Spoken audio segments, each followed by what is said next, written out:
Ahmed Benzada, l'affaire Amira Bouraoui est en train de mettre en danger les relations diplomatiques entre Alger et Paris. L'auteur du célèbre Arabesque américaine, sorti en 2012 et disséquant le rôle des États-Unis dans les révoltes de la rue arabe le printemps arabe, le Dr Ahmed Benzada, a livré ce mercredi ses éclairages au sujet de ce qui est désormais appelé l'affaire Amira Bouraoui, s'exprimant ce matin à l'émission L'invité de la rédaction de la chaîne 3 de la radio algérienne. L'universitaire et spécialiste des questions géostratégiques, estime ladite affaire, qui est en train de mettre en danger les relations diplomatiques entre l'Algérie et la France, a été la goutte qui a fait déborder le vase. Procédant par une minutieuse analyse, M. Benzada est revenu sur le passé militant d'Amira Bouraoui et le rapport avec l'intervention de la partie française dans son exfiltration. Il a rappelé qu'Amira Bouraoui est une activiste algérienne récemment connue dans le Irak. Mais en fait, elle avait milité durant le printemps arabe au sein de la CNCD, Coordination nationale pour le changement et la démocratie de 2011 avant de rappeler qu'elle fut bien à l'origine de la création, en 2014, du mouvement Barakat. L'invité de la radio prend le soin de s'arrêter sur le sens du mot Barakat qui signifie « ça suffit », et sa similitude et son timing avec d'autres mouvements d'opposition dans le monde arabe, à l'instar du mouvement Kifaya de 2005 en Égypte, Grifna nous en avons marre de 2014 au Soudan, mais aussi Khmara de 2003 en Géorgie, lors de la révolution orange. Dans cet entretien, M. Benzada revient, avec force détail, sur la chronologie des faits et l'intervention des parties françaises dans cette exfiltration, dont l'avocat de Amira Bouraoui, François Zimeret, l'ambassadeur de France en Tunisie, André Parent qui avait déjà été ambassadeur en Algérie entre 2012 et 2014, au moment de la création du mouvement Barakat et son successeur Bernard Émier, actuel directeur de la DGSE, a-t-il Air Algérie, France, énorme coup de gueule de la diaspora algérienne. La pandémie de Covid-19 a eu un impact considérable sur les compagnies aériennes du monde entier, et Air Algérie n'a pas été épargnée. Les avions sont restés cloués au sol pendant de longs mois, entraînant des pertes financières importantes pour la compagnie. En France, où la crise sanitaire semble désormais derrière nous, Air Algérie a annoncé sa volonté de se tourner vers la numérisation pour compenser la fermeture de ses agences commerciales. Malheureusement, à ce jour, la majorité des agences Air Algérie en France restent fermées, à l'exception de celles de Paris Opéra et de Marseille. Pour de nombreux Algériens installés loin de ces villes, cette situation est perçue comme une injustice flagrante. L'agence de Lille, par exemple, est restée fermée malgré les protestations de nombreux Algériens installés dans la région. Certains clients d'Air Algérie se demandent pourquoi cette dernière agence a été fermée, étant donné qu'elle générait un chiffre d'affaires de plus de 200 000 € rien qu'en février 2020.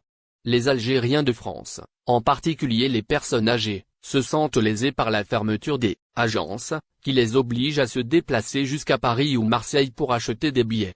Air Algérie a justifié cette décision en affirmant que la fermeture de 9 agences à l'étranger, y compris en France, permettrait d'économiser 1 million d'euros par an. La compagnie aérienne espère que la numérisation contribuera à pallier cette perte. Cependant, même si Air Algérie lance son nouveau site web, la vente de billets en ligne ne représente que 20 à 25% de ses ventes totales. La fermeture des agences Air Algérie en France soulève des questions sur la manière dont la compagnie traite ses clients, en particulier ceux qui ont besoin d'un interlocuteur direct pour organiser leur voyage. Les Algériens de France ont exprimé leur frustration et leur colère face à cette décision, qui les oblige à faire des déplacements coûteux et inutiles pour acheter des billets. Il reste à voir si la numérisation de la compagnie sera en mesure de compenser cette situation et de répondre aux besoins. L'affaire Amira Bouraoui divise la France et l'Algérie. Xavier Driancourt défend son pays. Le scandale diplomatique entourant la fuite de la militante algérienne Amira Bouraoui en France continue de faire des vagues. Alors que les autorités algériennes ont accusé la France d'avoir participé à une opération clandestine et illégale d'exfiltration d'une ressortissante algérienne, l'ancien ambassadeur de France en Algérie, Xavier Driancourt, s'est exprimé pour défendre la position française. Dans une déclaration à la chaîne française TV5 Monde, M. Driancourt a souligné que les autorités françaises n'ont fait que protéger une personne de nationalité française.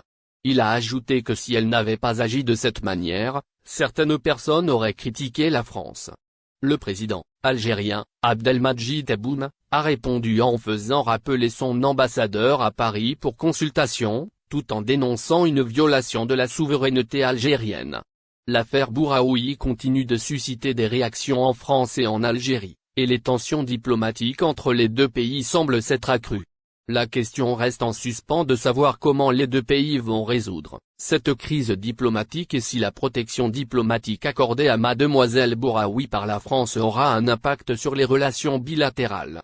Xavier Driancourt accuse l'Algérie dans l'affaire Amira Bouraoui, une histoire montée de toutes pièces. L'ancien ambassadeur de France en Algérie, Xavier Driancourt, s'est exprimé sur l'affaire de la fuite de la militante Amira Bouraoui de l'Algérie, vers la Tunisie et finalement vers la France. Il a blâmé la partie algérienne d'avoir créé de toutes pièces l'histoire de l'implication des services de renseignement français dans cette exfiltration illégale. Selon Driancourt, les services de renseignement français n'ont reçu aucune instruction pour faire passer Amira Bouraoui de façon clandestine du territoire tunisien.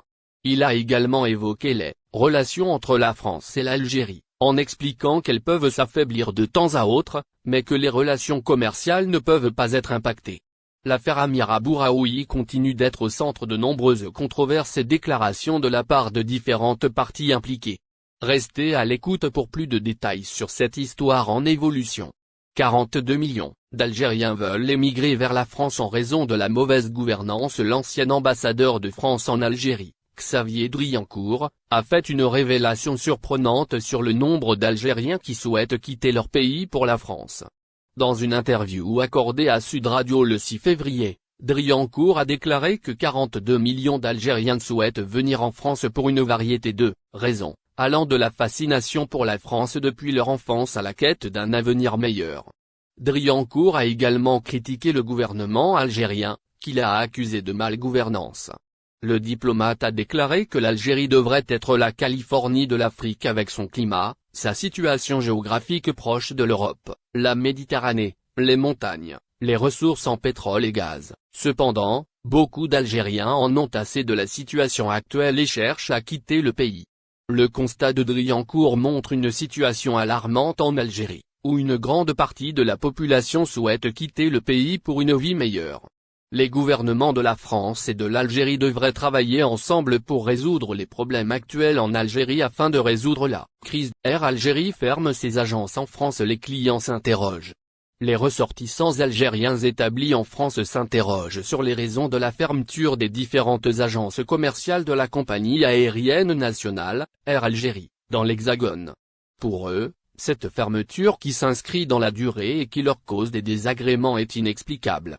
Air Algérie dispose d'un réseau d'agences conséquent afin de répondre aux demandes de ses clients et proposer un service de proximité adapté aux habitudes des consommateurs algériens. Peut-on lire dans le site dans la compagnie, précisant que les agences d'Air Algérie sont présentes dans 28 pays à travers le monde. En tout, le pavillon algérien dispose de 130 agences en Algérie et dans le monde. En France, Air Algérie, souligne TL, compte 13 bureaux implantés dans de différents départements, ceux notamment qui abritent le plus grand nombre d'Algériens. Voici la liste des agences commerciales d'Air Algérie en France. Aéroport Bordeaux-Mérignac. Aéroport Lyon-Saint-Exupéry. Aéroport Marseille-Provence. Aéroport Paris-Charles de Gaulle. Aéroport Paris-Orly. N'oubliez pas, abonnez-vous à notre chaîne Olive News et activez les notifications pour recevoir nos publications en temps réel.